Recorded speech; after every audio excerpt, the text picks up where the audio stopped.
Кутман кеч, урматтуу кыргызстандыктар.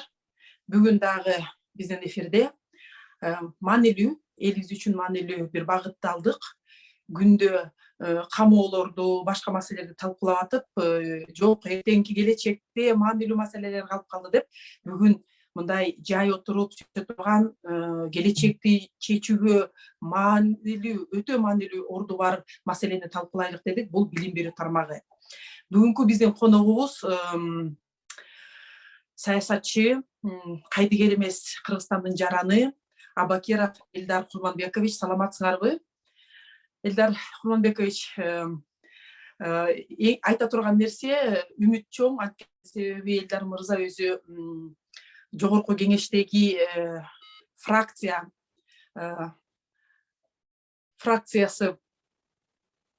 көрсөтүлгөн альянстын тизмесинде, балким жакын арада парламентке да келип калат. Ошон үчүн Элдар мырзанын ушу билим берүүгө кайдыгер эмес карап атканын көрүп, бүгүн конок кылып чакырдык. Кутман кеч. Кутман кеч, урматтуу көрүүчүлөр. Кутман кеч, Света айым.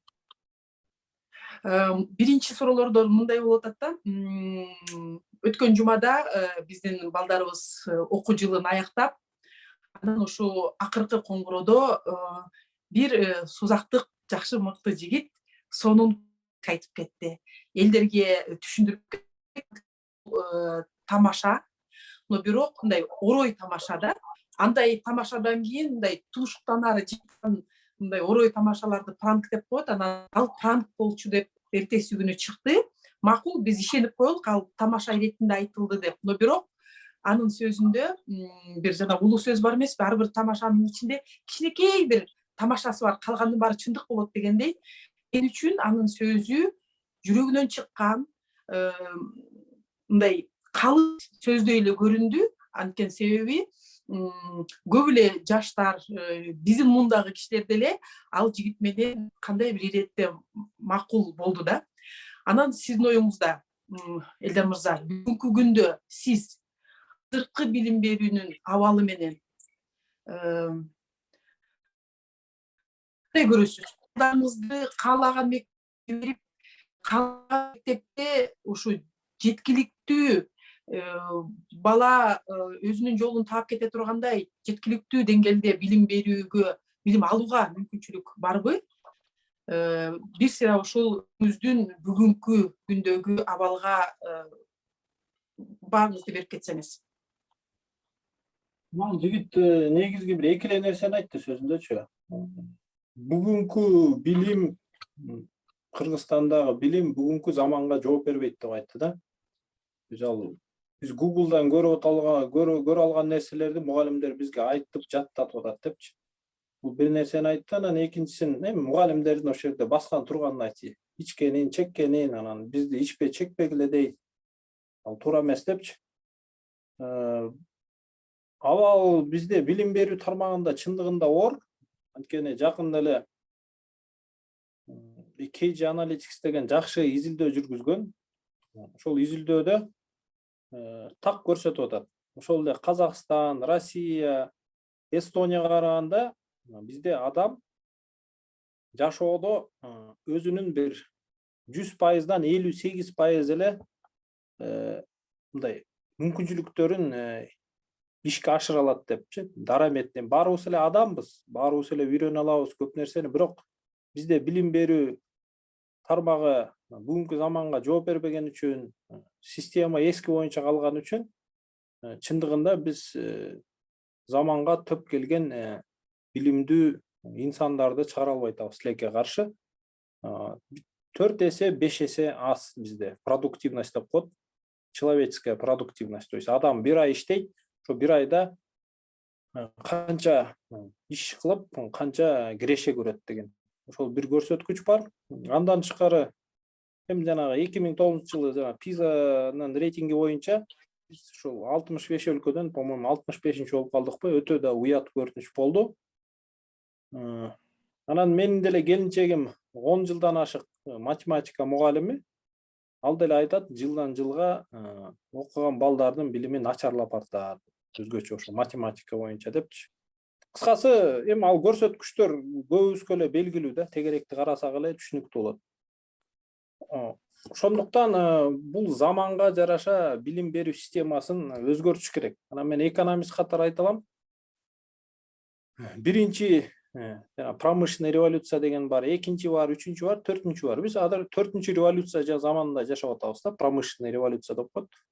Биринчиси бул эмне? Биринчиси мурун кетмен менен ок аткылса, механизация турда дейт, ошол сокко, трактор колдонулган учур. Эми бул Европада те 2 кылым мурун болгон да. Бизде 1 кылым мурун башталса керек эле. Анан экинчиси бул конвейерный производство деп коет. Заводдордо станоктор иштейт, анан ошол жердеги адис бир станокту тейлейт да. Бир нерсени салат, алат, бир нерсени күйгүзөт, өчүрөт. Анан биздин совет системасынын билим берүү системасы ошол экинчи революцияга ылайыкталган. Класста 20-30 бала отурса, баарыңарды бирдей даярдайт да. Баарын мындай айтканда, мону кыласың, мону кылбайсың деп, ошондой заводдорго даярдайт да адистерди. Бирок үчүнчү революция бул уже интернет заманына ылайыктуу революция, а төртүнчү революция бул уже жана искусственный интеллект дейбиз.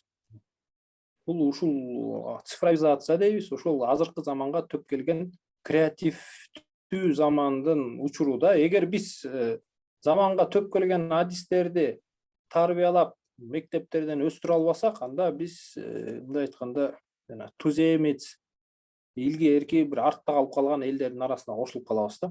Ошон үчүн бул экономиканын да талабы. Эми Кыргызстанда ошол жагын оңдоп алсак, калган өзү эле оңолот.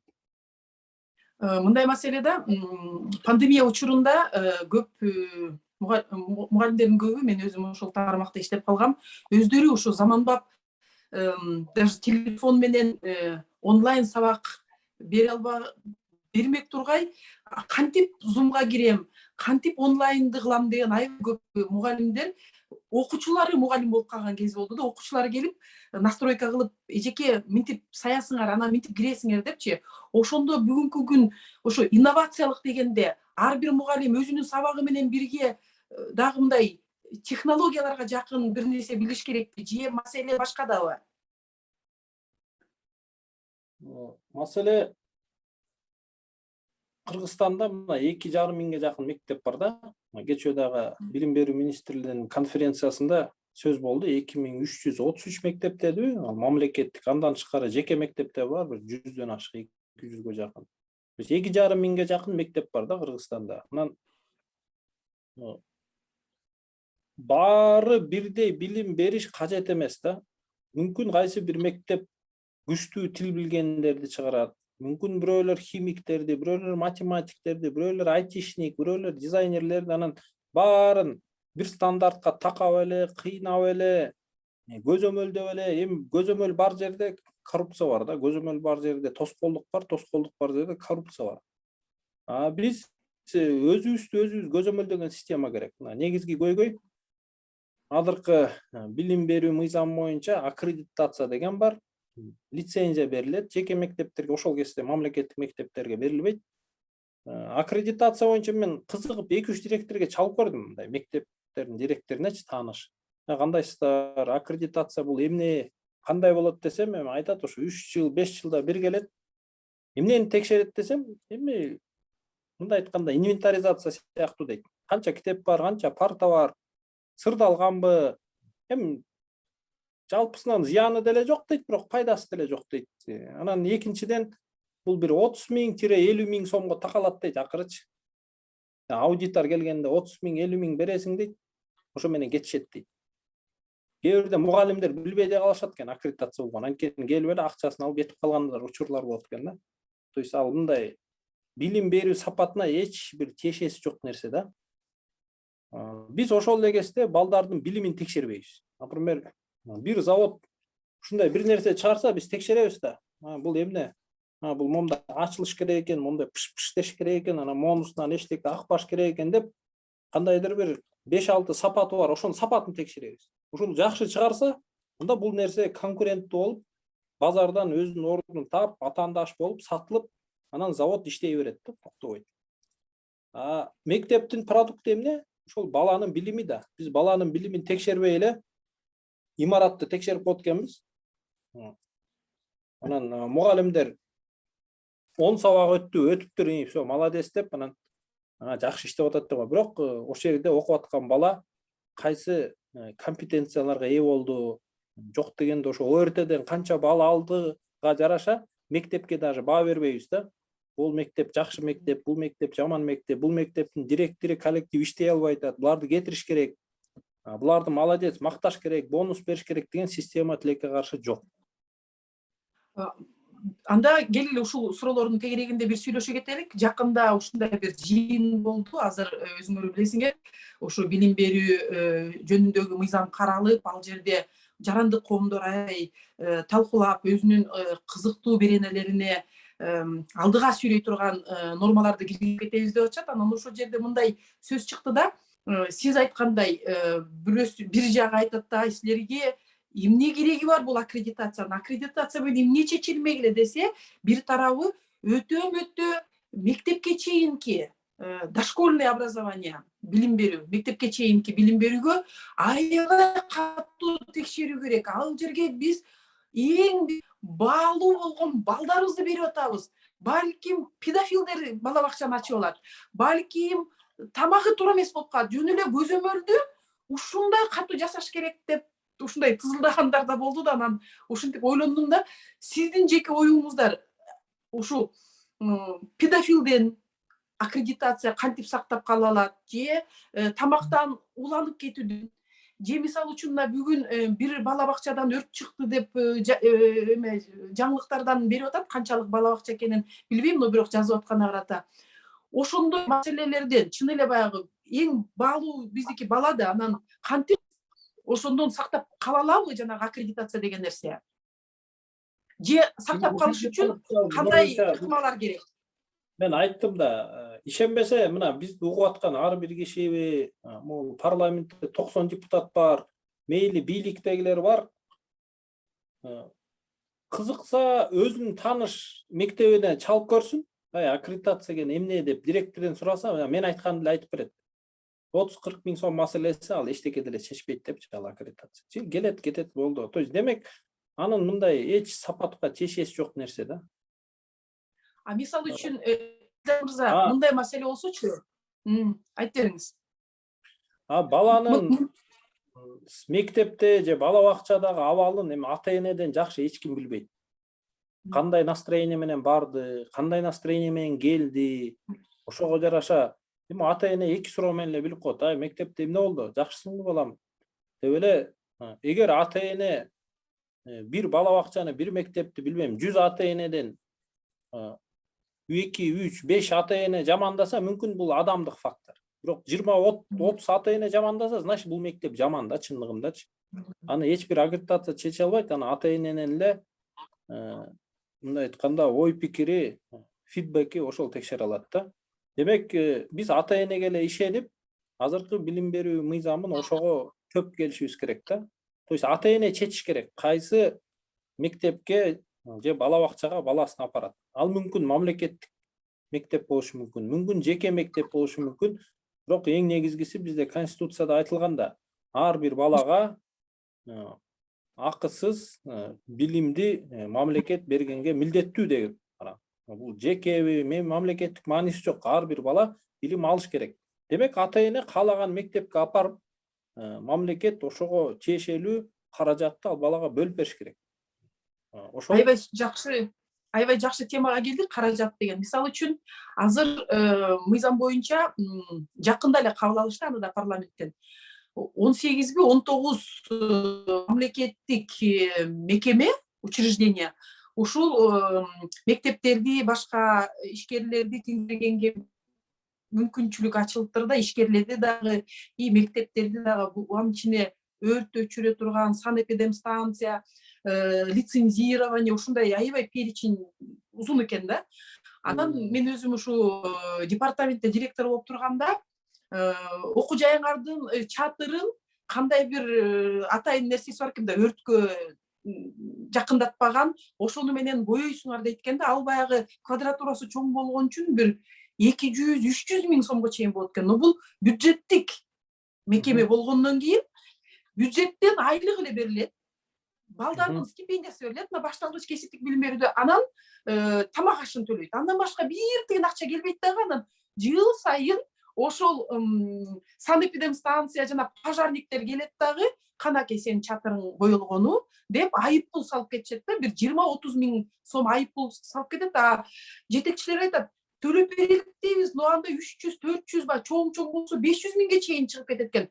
Же жок дегенде бөлүп жыл сайын ошо айып пулга кеткен акчаны жыл сайын 10-20 метр крыша чатырды оңдой башсак, бир 5 жылдын ичинде ал чатырды деле ошол стандартка келтирип коймокпуз дейт. Но бирок бизде айып пул төлөгөндөн башка таптакыр жолубуз жок дейт да. Эми каржылоону каяктан деген маселеде ошондо жанагы текшерүүчү органдардын, мисалы үчүн пожарный болгондо жанагы өрт өчүргүчтөрдүн өзүнүн нормалары бар, санэпидемстанциянын өзүнүн нормалары бар. Ошого жетиштүү каржылоо бербесе, кантип мектеп ошол стандартка туура келип, айып пул төлөбөгөндөй кылыш үчүн эмне кадамдар ташташ керек?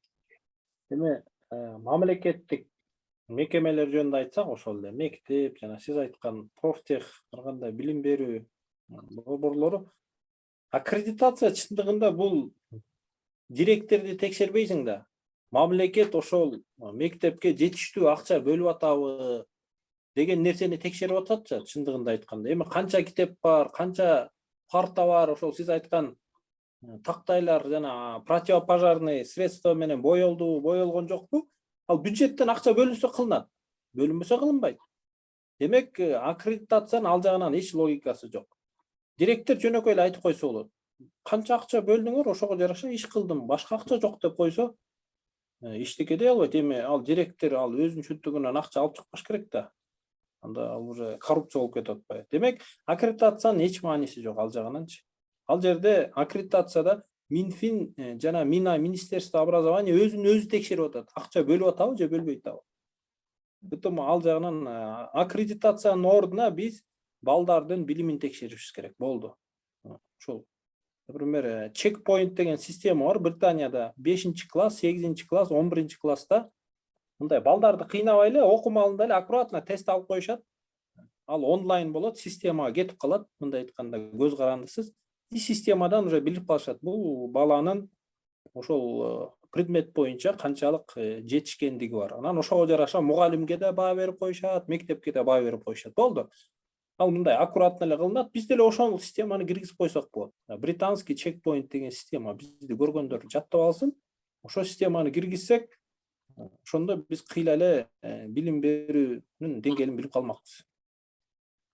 Ошол бааны коюп аткан бааны же рейтингти каржылоого байласа болобу? Ошондой тажрыйба барбы? Мисалы үчүн кээ бир учурларда айтат да, мынакей ар бир баланын башына акча келсин деген системаны маанилүүлүгүн дайыма айтып өтөм да. Анткени себеби мен деле профтехте иштеп жүргөндө кээ бир аябай жакшы иштеп аткан лицейге эч качан кошумча акча келбегенин көрөсүң.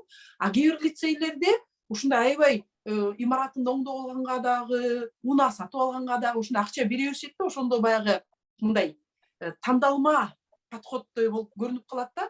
Биз айтабыз, мынакей 200 бала окуду, 200 балага акча берген. 300 бала окуйбу, 300 балага акча берген депчи. Ошондой система болгондо көп айтат да, эми алыскы, тоолуу болсо депчи. Биз айтабыз, коэффициент менен деле кылса болот деп. Но бирок рейтингке, мисалы үчүн, сиз баланы аябай жакшы окутуп атасыңар. Силерде ОРТ боюнча суу көрсөткүчтөр бар деп. Мисалы үчүн, Нарында бир мектеп бар, дайым ошол жактан кыйын балдар чыгат да, Нарын шаарында.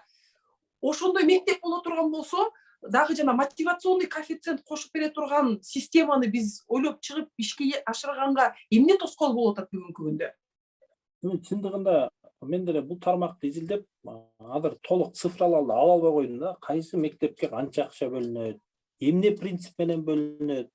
Кечээ конференцияда дагы жана билим берүү министринин интервьюсунда да окудум. Бизде мертвый души бар экен, биз аны сентябрга чейин аудит кылып чечебиз.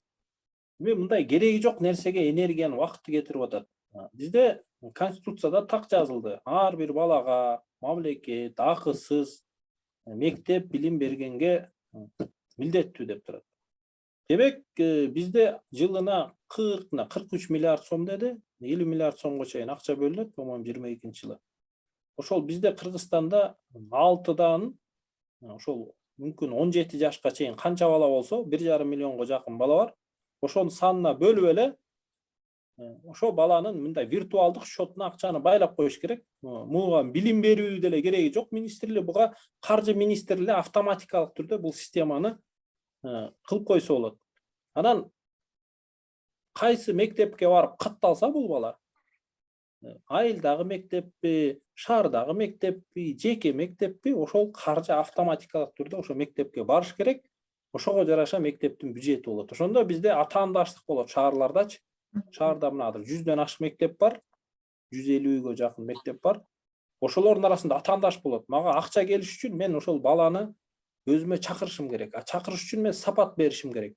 Мугалимдерим күчтүү болуш керек, жана башка деп автоматикалык түрдө өтө мындай ачык, прозрачный жана атаандашка таялган система иштеп баштайт. Айылдар боюнча сиз айткандай, эми албетте тоодогу бир айылда бир эле мектеп бар. Ага мүмкүн мектептин ремонтуна, билбейм, отоплениясына, светине жетиштүү акча бюджеттен ар дайым болуш керек. Ал мектепти биз эч качан жата албайбыз. Бирок ошол эле кезде балдарга дагы мугалимдердин айлыгына акча бөлүнгөн дагы бир аз ошо балдардын санына бир аз байланыштуу болуш керек, чтобы мугалимдерде стимул болуш керек. Көбүрөөк бала келсе, мен айылдарда билем да, кээ бирде бир айылдан бир айылга барып окуйт атайлап, тигинин мектеби жакшы депчи. Кыйын Ошондо качпай калат. Ошондо качпай калат. Эми албетте баарына эле айлык берилет, бирок бир аз бир поправочный коэффициент кылып койсо болот. Жакшыраак окутсаң, көбүрөөк акча келет. Азыраак, жаманыраак окутсаң, жанагындай чекпоинт балдарга байлап койсо болот. Мугалимдердин айлыгынчы стимул болуш керек. Эмне себептен ушул маселе ишке ашпай келет да? Анткени себеби макул азыр деле билим берүү министрлигин байкап атабыз, ошо каржылоо маселесинде кайра эле баягы совет доорундай кылып сметный финансирование калтырып атат да. Но бирок мен өзүмдүн иштеген тармак жагымда айта турган болсом, 2018-жылдан бери нормативдик каржылоо деп. Нормативдиктики ал ваучерден кичине айырмасы бар. Бир эле статья менен бергиле деп айтат да, мынакей бир лицейге момунча акча кетет. Анын ичинде эмнесин айлыкка беребиз, кайсынысын отопленияга кетиребиз, канчасын жанагы материалга кетиребиз, өзүбүз чечелик деп мындай борбордон ажыратып, сен чечимди да өзүң кабыл алгын, анан жоопкерчиликти да мойнуңа алгын деген системадан мыйзамда турса дагы баш тартып, ким канча ручка аласың, канча электрод аласың, канча капуста сатып аласың, баарын өйдө жактан чечкендей сметный финансированияны кармап эле туруп келатышат. 2018-жылдан бери мынакей 4-жылы кетти. Парламентке да барып ошол жөнүндө айттык. Парламенттагы мендин алдында мындай өз алдынча эмне мыйзамды биз жазып берген мыйзамды аткарбай атасың деп мындай катуураак сөзүн айтып койгонго барбайт да. Ошондо бизде эмне Кыргызстанда мындай президенттик эмеге деңгээлге чейин ээ болгон бул каржы министрликпи? Эмне себептен аларга ушул ар бир тыйынга чейин өздөрү жөнгө салып, бир кадам оңго солго болсо прокуратураны чакырта коюп, ага кылмыш иш козгогон система эмне үчүн ошого биздикилер кармалып келишет бүгүнкүгө чейин?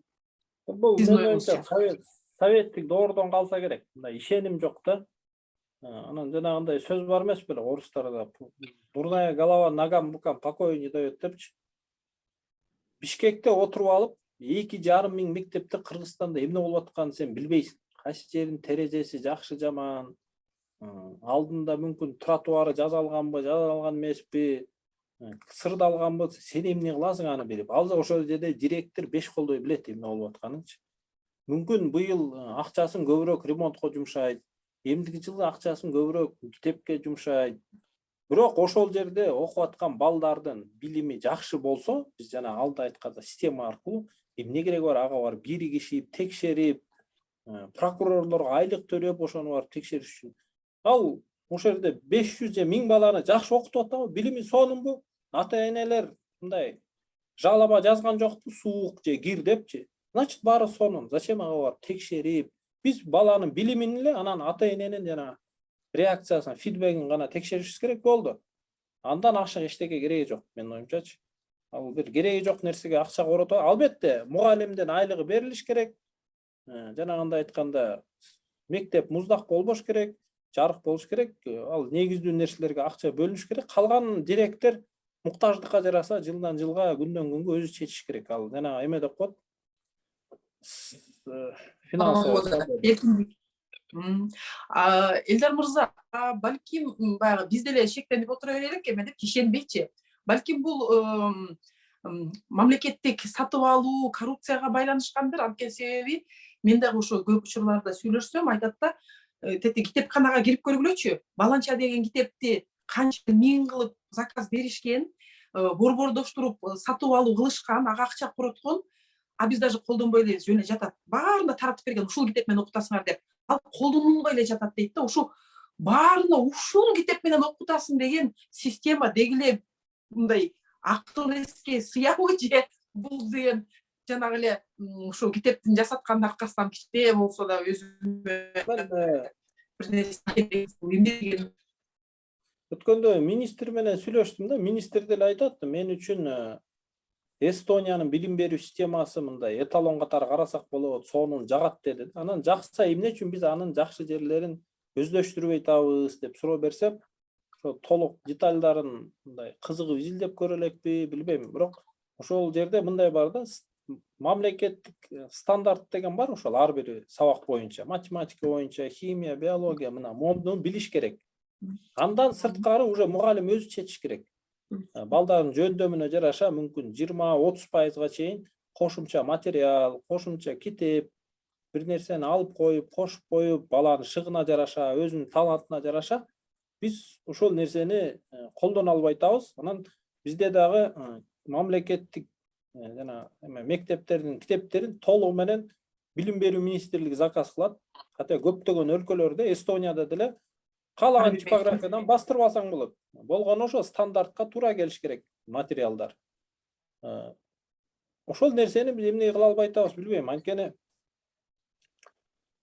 биз Кыргызстан эми мындай нефтке бай өлкө эмеспиз, газга бай өлкө эмеспиз. Биз адамдардын сапатына, билим сапатына таянган өлкөбүз да. Ошондуктан биз ал жагынан алдыда болушубуз керек. Анан жанагындай нефт, газга бай өлкөлөрдү карап, ошолордун системасын копировать эткен биз үчүн мындай суицидке барабар да. Мындай суроо, сиз өзүңүз Альянс партиясында тизмедесиз, балким жакын арада депутат деле болуп калышыңар мүмкүн. Мынакей азыр билим берүү жөнүндөгү мыйзам кетип баратат. Анан мен үчүн ошо каржылоо аябай маанилүү да, анткени себеби өзүм ошо департаменттин директору болуп иштеп жүргөндө да барып такыр ошол маселени мыйзамда турат деп дагы жылдырып албай койдум. Анан азыр мыйзамга да киргизип кеткилечи, ваучердин принциптерин десек дагы мурункудай эле сметный кылып калтырып атат да. Вот силердин фракция азыр мынакей жогорку кеңеште 7 депутатыңар ошол жерде отурат. Баары мурунку депутаттар да бар. Алар мурун ушу билим берүү комитетине, социалдык маселе боюнча комитеттин мүчөлөрү да болгон. Булар да аябай терең түшүнүшөт да. Абдывахап Нурбаев деген тизимеңерде бар, ал дайым ошо билим берүүнү алдыга жылдырып жүргөн агайлардан бирөө.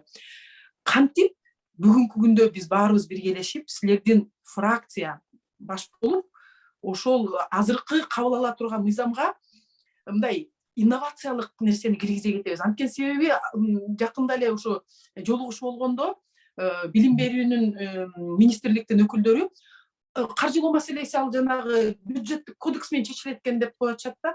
А биз бюджеттик кодекске өзгөртүү киргизип дагы канча убакыт өтөт. Мен 2003-жылы жергиликтүү өз алдынча башкаруу боюнча мыйзам кабыл болуп атканда биз бир норманы киргизип кеткенбиз. Анан бул мыйзамдагы норманы деп ишке ашырганча 2003-жылы кабыл алынган мыйзам 2007-жылы гана ишке ашыра баштаганда 4 жыл баягындай саясий күрөштүн негизинде аткаргыла деп атып ишке ашырганбыз да. Ошон үчүн мен азыр оюм ваучердик принциптерди киргизип кетсек, эмки жылдан баштап мыйзамга деп такап ошону жылдырганга мүмкүнчүлүк болот эле да. Ушул нерсе жөнүндө сүйлөшүп, мындай парламенттен ошол маселени көтөрүп, эмне үчүн ал кирбей атат дегенге мындай кадамдар ташталабы? Мен детайын ойлойм, мен депутат боломбу, болбоймбу, Кудайдын буйругу, билбейбиз. Ошо депутат болгучу эле биз иштей берели. Ошо биздин фракцияга, мүмкүн башка фракциядан мындай ой жүгүртүүсү бизге туура келген адамдарга түшүндүрүп, презентация кылып иштей берели. Анткени Илон Масктын айткан сөзү бар экен.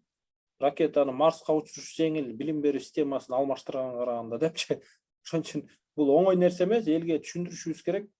Кечээ эле конференцияда жалпы көйгөйлөрдү сүйлөгөндө министрликтин адамдары туура эле көйгөйлөрдү айтты. Бирок чечүү жолдоруна жеткенде алар эски эле ыкмаларды колдонойн деп атат, бирок хотя ыкмалы алар көрсөттү, ал чечпейт ал маселени. Мындай айтканда, эски эле турмоону кайра тебелеп, кайра эле мурунку катаны кетирип атышат. Ошон үчүн биз сиз болуп бирдикте иштейли, түшүндүрөлү. Мен ойлойм, тил табышып, эми бул жерде сиздин эмес, менин эмес, Кыргызстандын келечегинин маселесин сүйлөшүп атканда сабырдуу болуп, бири-бирибизди түшүнүп, маселени чече алабыз. Анда бул суроону да кое албайм. Жакынкы арада мыйзам долбоору болду. Ал боюнча дагы көп талкуулар болду. Жанагы орой сүйлөп, кыргызчасы кандай болот? Неуважение болгондо кандай? Сыйлабаса, мугалимдерди сыйлабаса, ата энеси урматты көрсөтпөсө, ата энесине биринчи эскертүү, андан кийин айыппул, андан кийин мындай кылмыш жолго түшүп дагы мындай канча бир күнгө камап койгонго чейин болот деген норманы киргизип атат. Ушул норма боюнча Альянс фракциясы кандай добуш берди? Деги эле ушул маселе сиздин оюңуз боюнча мындай сый урматка кадам таштайбы? Жанагы пранкта айткан баланы эле кайра эле эсиме келип атат да. Мындай чын эле айткандай эле көрүндү. Мындай пранкка деле окшошпойчу. Анан бир чети аябай молодец бала экен. Аны да бирөө айтып, мындай резонанс кылыш керек болчу да, биз кичине мындай ойгонуш үчүн кээ бирде ушундай ситуациялар керек да. Сый урматка барганга мындай кадам таштайбы ошол мыйзамдын негизинде, ушул укуктук ченемдик акт? Мындай өзүм башыман окуя мындай болгондо, мен физикалык, математикалык класста окугам да. Анан биз деле тентек бала болчубуз достор менен. Анан алгебра сабагына эртең менен барбай койгонбуз да, барып футбол ойноп алганбыз. Анан футбол ойноп атсак, балдар менен биргесте ошол футбол аянтчанын жээгинде скамейкада бирөө отурат да. Анан карасак, биздин ошо математикадан берген эже экен да. Анан акырын карасак, ыйлап атыптыр эжечи, жанына барсак. Анан эже эмне мынча ыйлап атасыз десек, мен түнү бою силердин сабакка даярданып, силерге билим бергени келсем, силер ушундай мамиле кылып атасыңар дегенде, анан биз ушундай өзүбүздү ыңгайсыз сезип, уят болуп, кечириңиз эже, экинчи андай эч качан кайталанбайт дедик. Болду, биз баарыбыз олимпиец болдук. Ошо математиканын күчү менен жашоодо көп нерсеге жетиштик да. Болгону бир эжейдин бир 5 мүнөттүк мамилеси болду. Келди да аянтчанын жегине кайдыгер эмес, отурду. Болду, өмүрү бизге кыйкырган эмес. Биз ал бүгүнкү чейин ал кишини сыйлап урматтайбыз да. Ошондуктан сый менен урмат ал биринчиден мугалимдин өзүнүн сапатынан го дейм. Анан эми албетте кээ бир мугалимдер мага айтышы мүмкүн, сен мектепте иштеген эмессиң, сен билбейсиң, бирок эми бала да барыбирчи. Анан жакшы сөз бар эмес беле? Түрмө салгың келбесе, мектеп сал депчи. Анан биз мектепти мындай мыйзамдар менен түрмө кылганыбыз туура эмес. Мен бир депутатты ушул мыйзамдын инициаторлорунан эмне кирди деп сурадым да, болбойт го, сен кирип алып турсуң, уят го мындай мыйзамга киргени. Гитлер деле кезинде өгөй атасынан таяк жеп Гитлер болуп, мына дүйнөдө 100 миллион адамдын өлүмүнө себепкер болду. Биз эмне Гитлерлерди тарбиялайбызбы, күчкө салып, кыйнап, штраф салып. Десем, мен чыгып кеттим ал мыйзамдан, өтө туура эмес, кирип алыптырмын, туура эмес мыйзам деп. Бир-эки депутат уже чыгып кетти инициаторлордончу. Мүмкүн бул мыйзам кабыл алынбай калат деген ойдобуз. Анда мындай суроо да, мен өзүм директорлукта иштеп жүргөндө ошо пландык текшерүү деп прокуратурадан келгендерди көрүп, мыйзамдардын баарын таласак, прокуратура только мамлекеттик жана муниципалдык мекемелерди эле караш керек экен да. Билим берүү учреждение, саламаттыкты сактоо учреждение же маданият учрежденияларга барганга укугу жок болчу да. Тилекке каршы акыркы реформада прокуратура өзүнүн көзөмөл функциясын ошол жака дагы кеңейтип алды да. Бүгүнкү күндө мен ошол кезде мага пландык текшерүү менен биздин системага келбегиле деп кат жазган. Анткени силердин укугуңар жок депчи. Бүгүнкү күндө антип жазганга дагы мүмкүнчүлүгү жок. Прокуратура келип текшерсе, кадимкидей эле плановый, анан плановыйга мынтип бир 10га жакын мыйзамды жазып алышат экен да, билим берүү жөнүндө, балдар жөнүндө, бюджет жөнүндө, попечительский совет жөнүндө моундай тизмени жазып алып туруп текшерүүгө келишет экен да. Вот жана сиздин айткан сөзүңүздөн улам да, биз полициялык мекемеге айланып кеткен себеби мугалимдердин да жана монтип нервтүү болуп жүргөн себеби көп учурларда ошо текшерүү, план жазуу, отчетту жазуу, анан дагы бир жолу текшерүү келди дегенден чыкпайбы? Мен кээде ушу балага көбүрөөк көңүл буруп сабак бергендин ордунда ушу бир айлап отуруп алган текшерүүчүлөрдүн эмне кажети бар? Биз каяка баратабыз деген маселе да. Деги эле ошондой пайдасы барбы? Эмне максат коюп атабыз ошондой ситуациядан? Баарын көзөмөлдөп, баарын текшергенден жашоо оңолуп кетсе, анда Түндүк Корея алдыңкы өлкө болмок да. Же мүмкүн Совет Союзу эч качан куламак эмес. Анткени ал жерде баарын текшерчи, баарын Москвадан чеччи да. Бирок ал система алсыз экенин, келечеги жок экенин тарых көрсөттү да. Анан ага лишний акча коротуп, анан эми биз кыргыз эли бири-бирибизге душман эмеспиз да. Туугандарыбыз бар, баарыбыз бири-бирибизге жакшылык каалайбыз, өнүккүбүз келет. Анан бири-бирибизди коркутуп, үркүтүп, текшерип, ага акча кетирип, энергия кетирип, убакыт кетирип, ал кереги жок нерсе. Ошол мектепти бүткөн бала же окуп аткан баланын билими жетиштүү болсо, биз койгон жанагындай критерийлер менен ал мектепти текшерген эч кажети жок деп ойлойм. Значит, ал жерде мугалим жакшы иштеп атат, директор мугалимдерге жакшы шарттарды түзүп берип атат. Мындай продуктун уже билип атабыз. Ошол жерде балам билимдүү болду, ошол жетиштүү. Калганына каражат кетирип кереги жок. Мен ойлойм, жаңы мыйзамда ушул нерселерди эске алышыбыз керек. Балким акыркы суроолордон болсун. Бир жылдары ушу Мирбек Асангариев деген биздин ишкерибиз Сингапурга барып, Ли Куан Ю университетинен жолугуп, ошол жактан кантип ушундай даражага жетти деген нерсени билип келип, анан бир сонун нерсени бизге айтып берген да.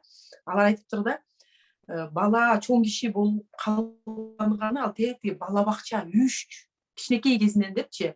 Бүгүнкү күндө биздин статистика боюнча балдар, ушу мектепке чейинки балдар бала бакчага болгон укугу 22% түзөт экен да. То есть 22 дегенде 10дун 2 баласы мүмкүнчүлүгү бар экен, 8-өндө мүмкүнчүлүк жок. Сизге Элдар мырза каалаган реформаңарды кылгыла, ушуну 100%га чыгаргыла десе, ушу бала бакчалар 100% ар бир бала төрөлүп бутунуна жаңы басып баштаганында бала бакча именно жөн эле кармап турган эмес, а именно окута турган бала бакчалар пайда болушуна кандай кадамдарды жасайт элеңиз? Эмнени сунуштайт элеңиз бүгүнкү күндө ушул тармакта? Мен жана айтып кетпедимби, биз нефти бай өлкө эмеспиз, бюджети бай өлкө эмеспиз. Кечээ деле айтылды, мына 600дөн ашык мектеп жетишпейт депчи Кыргызстанга. Анан саныбыз жылдан жылга өсүп атат. 100 миң киши төрөлүп, жылына өсүп атабыз. Шүгүр, жакшы. Бирок ошонун баарына бала бакча, мектепти ким салат десек, 600 мектепти салыш үчүн эми ар бир мектепке жок дегенде бир 2 миллион доллар кетсе, ал бери жагы эле 1,5-2 миллиард долларга жакын акча керек экен да. Биздин болгон бюджетибиз 2 миллиард. Эгер биз 20 жылда болгон 300 эле мектеп салып турабыз. Демек 600 мектепти биз 40 жылда салабыз. 40 жылда дагы элибиз буйруса көбөйөт, дагы 2-3 миллион киши мүмкүн кошулат.